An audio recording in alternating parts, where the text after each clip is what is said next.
Welcome to Nawiri Wellness Stories. Here we share stories about how different experiences in life can affect how we feel and our overall wellness. These stories help us to appreciate our tough times and sometimes suggest ways we can positively move forward. We seek to show that these experiences are common and there are ways out of the challenges they present. Today's story is about abuse in the grandfather's touch. Trixie's story. Trixie was the eldest in her family. She had many firsts. She was her parents' first child. She was her grandparents' first grandchild. The case on her maternal and paternal side of the family. For this reason, she was doted on by all her family members. She was particularly fond of her grandparents who lived not too far from their urban home.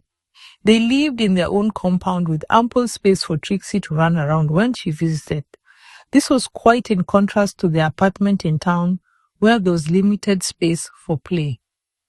At 8 years, Trixie enjoyed playing with her grandparents. Her grandpa was particularly fun. He would play hide and seek, tag, and generally was great fun being around. On one of the days when Trixie went visiting, Grandma was not around. She had gone shopping. Trixie's mom needed to run an errand and she left Trixie at her parents' place.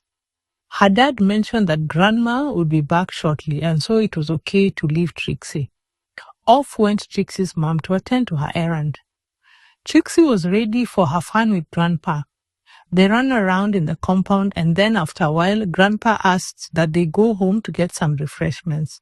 They got home and Grandpa went to get them some juice and cookies to eat. When they sat in the living room, Grandpa asked Trixie to sit on his lap. This didn't strike Trixie as odd, as she often sat on her dad and mom's laps. After a short while, Grandpa took Trixie's hand and put it into his trousers to touch its penis.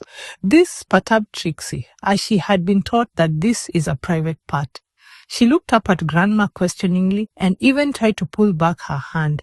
He held her hand firmly and told her not to worry, that she was showing care for her grandpa. Child sexual abuse often is done by persons known to the child, as in the case of Trixie. It helps to teach children about good and bad touch, to encourage them to report when asked to touch another in the designated private parts or if they are touched in their private parts.